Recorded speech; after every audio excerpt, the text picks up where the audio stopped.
everyone. Welcome back to another episode of the Outside Line Podcast. The Outside Line Podcast. Outside Line Podcast. Hang on to her, buddy. There's still three. He got him. He's It just makes sense. It's too logical for them, for NASCAR, though. Carson. I'm glad you hear us, NASCAR. Make sure you keep listening. We'll see what happens. I'm going to take a breath here. That was a long rant. Those cars are a lot tougher than an F1 car. Yeah, that's what I like about IndyCar. You really need the spotter. This is going to be fun. Hello, ladies and gentlemen. Welcome back to another exciting episode of Coming to the Line. My name is Jacob Barker, joined once again by Mason Wood and Chris Shoemaker. Guys, how are we doing today? Howdy. I was just waiting for Mason to completely mess up your intro there. I'm proud of myself. I held back, and honestly, you could kind of tell there was like a slight smirk on Jacob. He was quite shocked I did not interrupt his intro this time. Oh yeah, no, I was very surprised. I was just waiting on it. But hey, we've got racing to talk about. Can you believe it? No, actually, I cannot. I mean, hey, it's the NASCAR playoffs. It's the IndyCar race that was crazy. I thought we were here to talk about football. I already told you we're not talking about football today. For those of you that don't know, I had a rough Sunday. Okay. I had multiple screens on. The Bears game was on this TV behind me. I had the race on right next to it.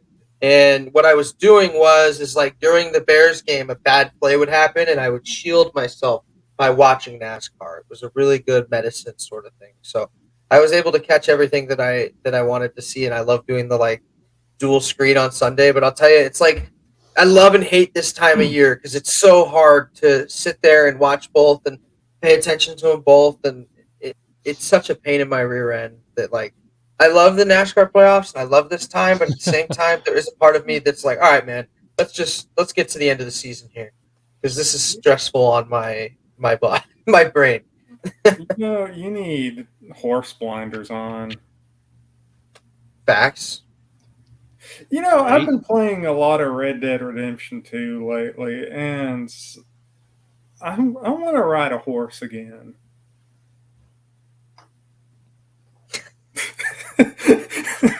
Moments out of context. I love it. So I didn't know you were playing left field tonight, Chris. Holy crap.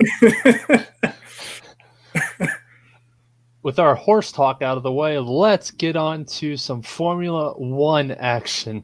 They got a lot of horsepower. Yeah, exactly. Horse talk might be more interesting, to be honest with you, with the way F1's been. Shoot. Yeah, that's true. Yeah. Yeah. We're just starting controversy today, aren't we? Oh, we're just digging right in, man. I don't know. So we actually don't have a lot to talk about F1 wise today because there hasn't been too much news throughout the week, but we have come up with a couple points that we can debate with each other.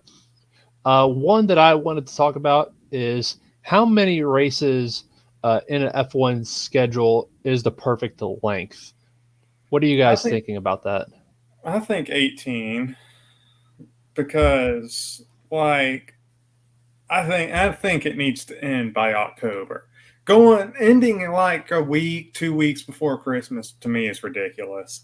And then it starts back up again in March. So they only have like 2 full months.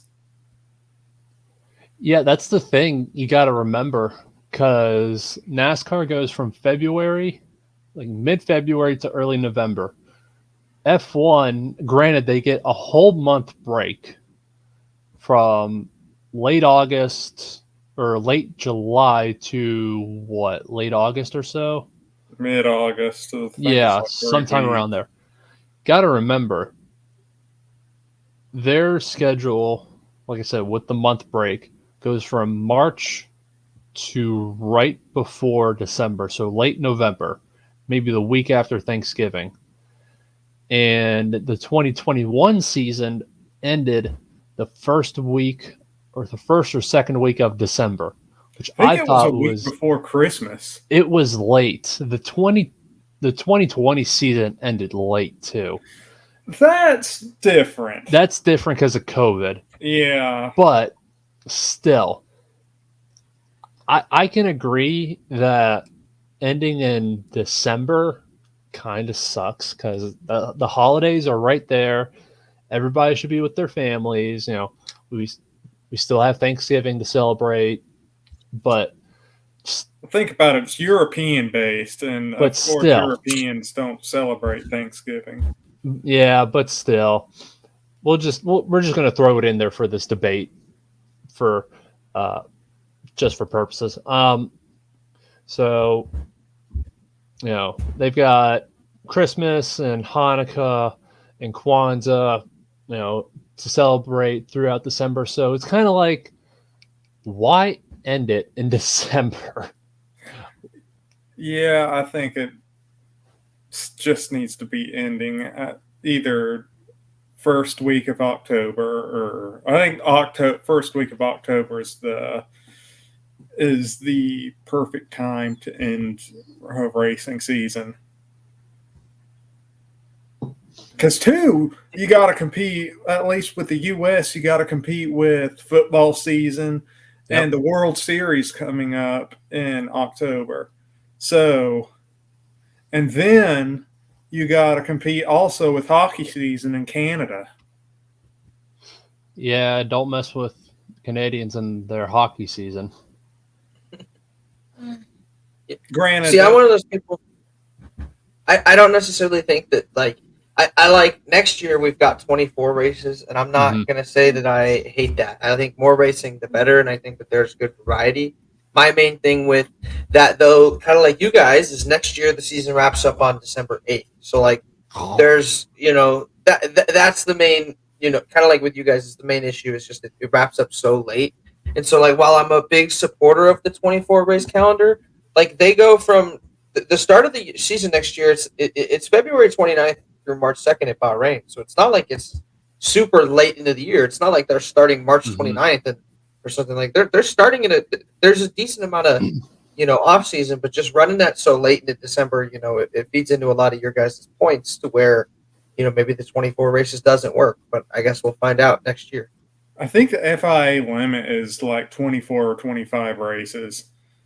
The FIA won't let them go over that, which I think, from a fan's point of view, yeah, the more races the better, but just from a logistical point of view and even just the human side of it, 24 races, I think, is just too many.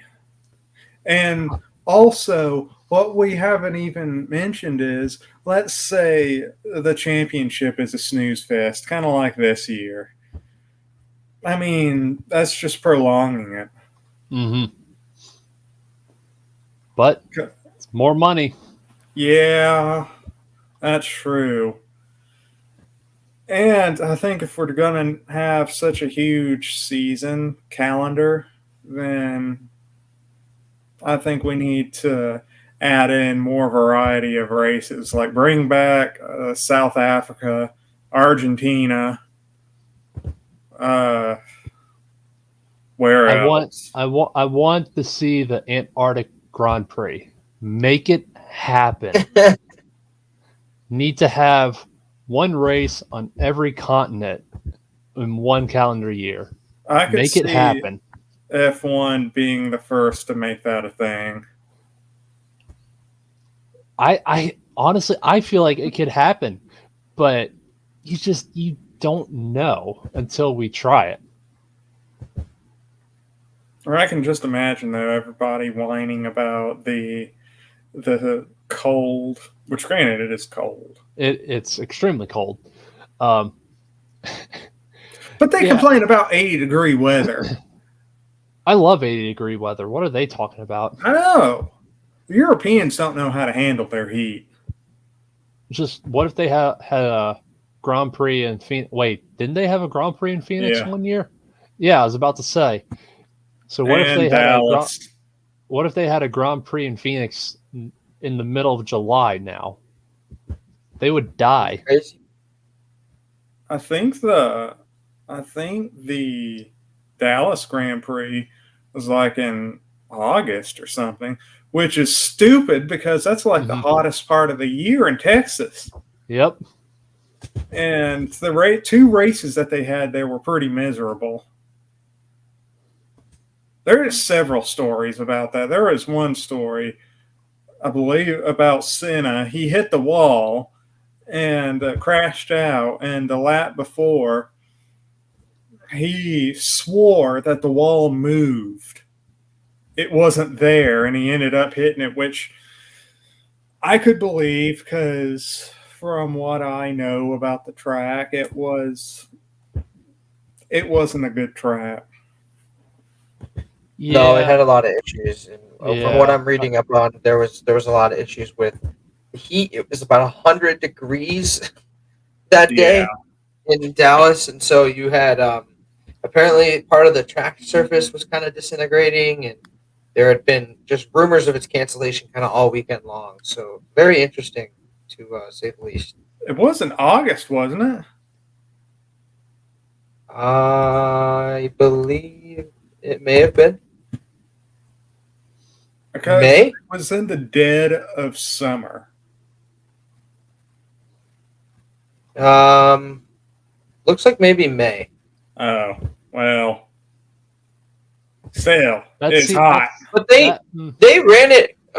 Formula One only ran it the 1 year, which was 1984. I thought they ran it twice. Maybe they ran It was it canceled in twice. 1985. So it was held in 1984, and then it was canceled in 1985 due to financial problems and safety concerns. But then it became a thing in the Trans Am Series. So the Trans Am Series raced on it from 88 to 91, and then from 92 to 94, and then once again in 96. I need a Baltimore Grand Prix, like IndyCar used to, but it would not go over well. The Baltimore Grand Prix. Do you guys remember that? I remember the name of it. Oh, it was such a goofy track because the pit entrance was behind the warehouse on Camden Yards.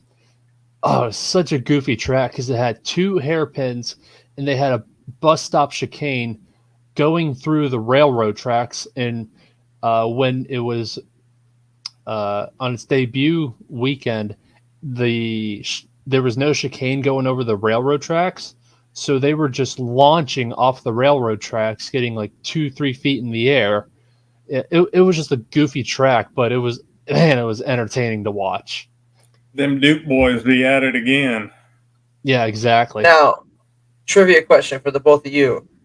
Which three drivers won the 3 Grand Prix of Baltimore? Can you name at least one? Oh, maybe 2, maybe 3? Simon Pagenaud. Correct.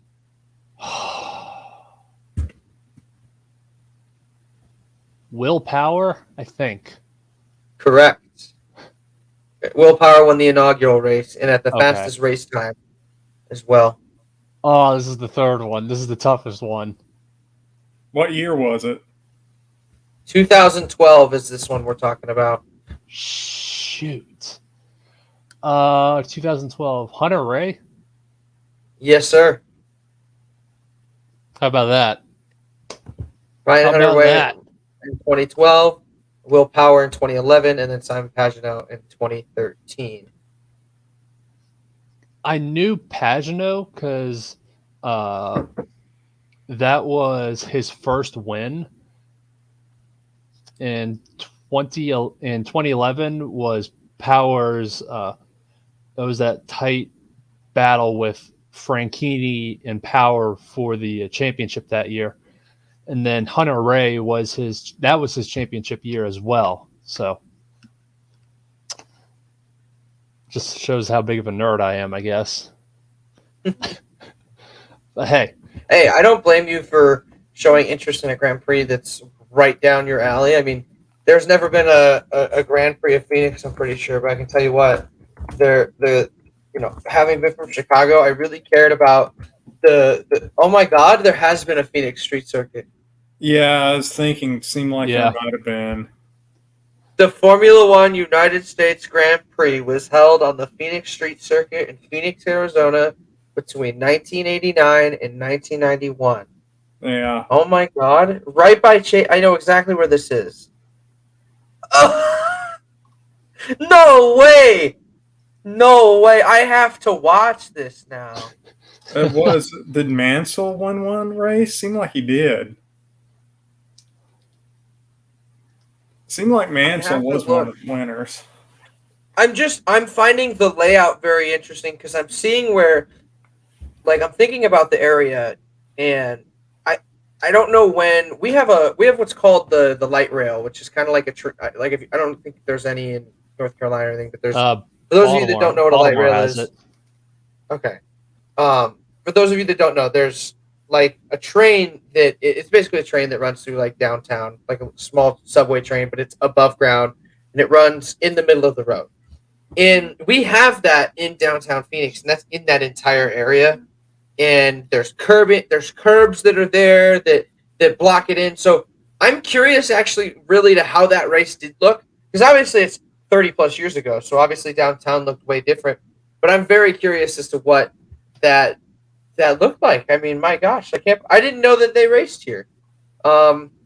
Looking at who were the winners of this race is what I want to. I'm pretty sure Nigel Mansell was one. Maybe he is one of the Dallas ones.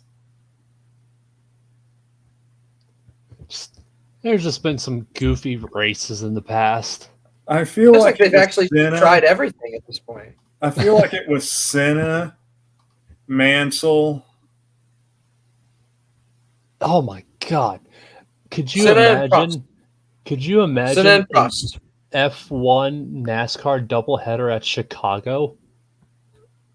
Oh, that wouldn't go well. I could see that in Coda. That oh my God, that would be hilarious. But anyway, let's get back on track. We will talk about this, debate about this another day. Chris, you said how many races? 18? Yeah. Okay. Because like I was saying, I think the first week of October is the perfect time to end the race season. Mm-hmm. So I think 20 would be perfect. I mean, pushing 25 for F1, that's a little much. And how many races did IndyCar have this season? Was it? It was like 16. Oh, it was a short. They have short seasons. I'll look right now. That's how big the F1 calendar used to be when I was growing up. So let's count one.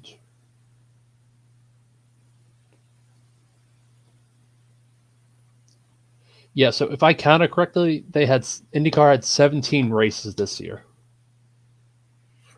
Yeah, so I knew it was like 16, 17, 18, something like that. But still, I don't think this is a good thing because, like, right now, the championship is kind of a snooze fest, and I don't expect next year to be much different. And the quicker you end the championship snooze fest, the better.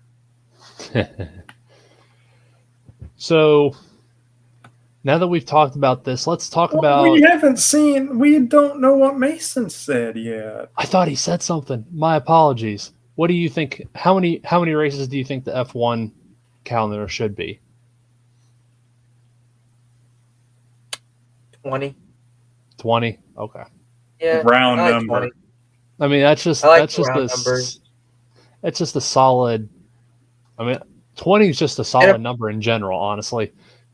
In a perfect world, it would be 24, just because the more racing, the better. But as we've discussed, just kind of the times that it would end just don't line up with that. But if you did 20, generally you end. Somebody say 24. Same weekend as Halloween. So 24. Okay. But no, you'll typically end about the same weekend as Halloween, right around there. And I think that's a great cutoff. Is right around the time the holidays roll around, you get Halloween. That's when everything wraps up. That's actually how, when I was in high school, that was how it always worked with football. It used to be like now my brother wraps up, I think, like 3 weeks before Christmas. But back then it was like we wrapped up the weekend of Halloween, and that was it. We were done. End of season. It was like perfect, you know? It's just like, all right, now go enjoy everything, and life was great. And so, like, that's what it should be like with these F1 guys. You know what I mean?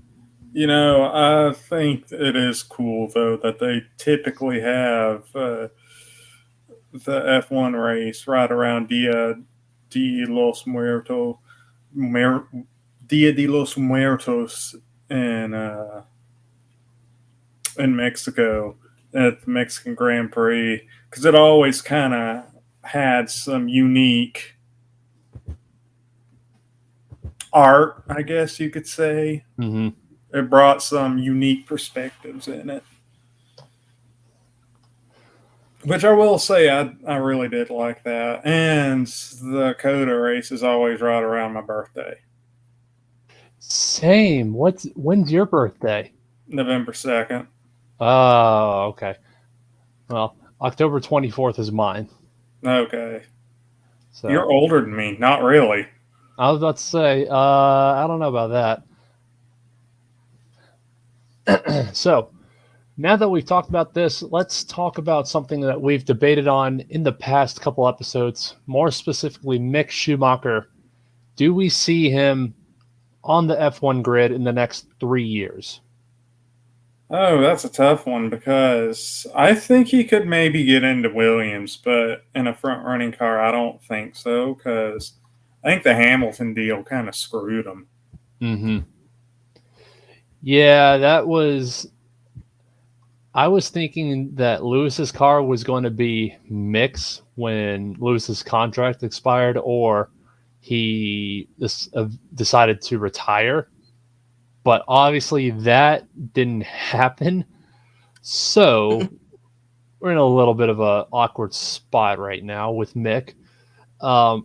If you want my opinion, Mick does have the talent to be in a car on the grid, but do I think he will be in a car? No. And I've said this in the past before. I don't know how many episodes ago or was. It may have been like 3 episodes ago.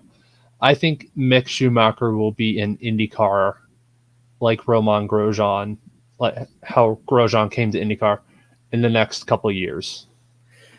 Yeah, I could see that. And like we were saying last week, I believe his sister lives in Texas, and she does her equestrian stuff there. She's a Dallas Stars fan, by the way. How do you know this information? Because she was posting pictures of when she went to a Stars game during the playoffs. They won that game too, by the way. There you go. So having a Schumacher in the house always helps. But yeah, I could see him coming to this country and racing. But I don't like how Hamilton kind of screwed him there. I think Hamilton maybe should have said, you know, it's time for somebody to take my place, kind of like what Vettel did. And I think Vettel was wanting Schumacher to take his place at Aston Martin. Mm-hmm. What do you think, Mason? I'm sorry, I'm gonna have to ask, what was the question? Because I've gotten fully indulged in this Phoenix F1 Grand Prix over here.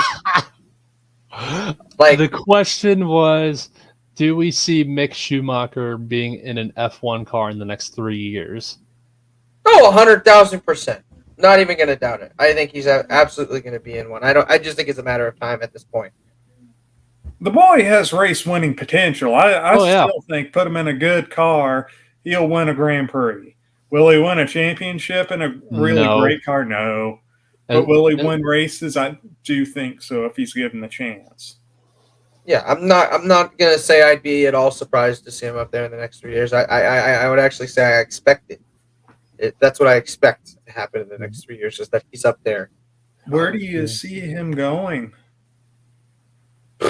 That's a great question. I mean, what all these rumors about Andretti, right? What are the odds he goes there? I don't think they're I good don't know. I don't think so. because It's like Andretti and Mercedes don't really have any ties. And I don't That think is fair. Toto's want to let go. Toto will Schumacher. not let Mick go if he goes to Andretti. If he goes to IndyCar, that might be another story. But well, I'll bring this up at the IndyCar section. But big news from Andretti, by the way. But y'all are going to have to wait. Oh, that's such a tease. Join in next time on On Dragon Ball Z. Yeah. For all of you anime fans, you guys will appreciate that. So now that we've kind of talked about Mick just a little bit, let's talk about this coming weekend in Singapore. Singapore is always an interesting race. You said last week there was a 100% chance of a safety car. Chris, do we think that's going to continue? Yeah. Okay. Not even a debate. No. Who are we thinking for our podiums this coming weekend at Singapore? Max, Fernando, and Perez. You said Max, Fernando, and Perez. Yeah. Oh. I think Perez is going to have a good race at Singapore because he always is really good on street tracks. And since it's not as much of a power track, I believe the Aston Martin will be pretty good. And I would even keep an eye on McLaren too. That's fair. That's fair. Mason, who are you thinking?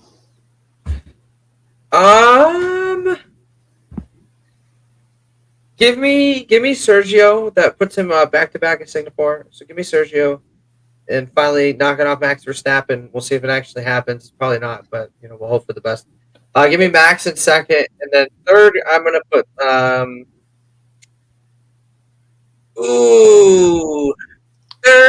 I'm feeling Lando. Okay. Lando in third. I would have maybe, if I was going to pick a McLaren driver, I think I would have picked Oscar over Lando. That's fair. I just think Lando Lando was solid here last year, and I feel like that's gonna translate because I feel like that's true. So we'll see at least a little bit of improvement, and if we see a little bit of improvement, it's the top three for Lando this weekend. So I'm always the one who's not boring with their picks and goes a little crazy. I think we were boring. Max and Perez. It's basic. It's not 1-2. Okay, that's fair. That's fair. Technically Mason had Perez and Max 1-2, but I'm just gonna go throw a curveball into everything and say Hamilton with the dub, then Max, and then Piastri. That is a curveball. I'm trying to make it interesting by not picking Max every week like I used to. Speaking of curveballs, do you think that, let me ask you this, do you think that refueling would maybe change things, bringing back refueling in F1? I would honestly like to see refueling come back. I wouldn't know. I wouldn't notice much of a difference because I've only been watching F1 since the hybrid era. Mason, have you seen F1 in the refueling era?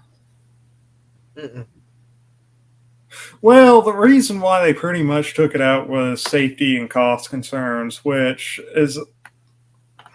okay, safety concern I can understand and cost concern, but it's because they had these super high-tech fuel hoses that's pressure-fed design, whereas IndyCar has gravity-fed fuel hoses. Yeah. And NASCAR has the most low-tech of all, or it's your fuel cans. You But gotta you can't love get it. more low-tech than fuel cans. You gotta love it. It's old school though. And Busch Series still uses carburetors. But yeah, I think if they would do it right, I think refueling would at least make things a little bit more interesting. Make pit stops longer. Probably make It would probably 10-second throw pit some stops. wrenches into some strategy. Hey, wrenches, pit stops. Puns. Puns. Yeah, I wouldn't know because like I said, I've only been watching since the hybrid era, so I really don't have an opinion on it one way or the other. But something that I do have an opinion on is drum roll IndyCar. Yay! Nice segue. I know, right? I know, right?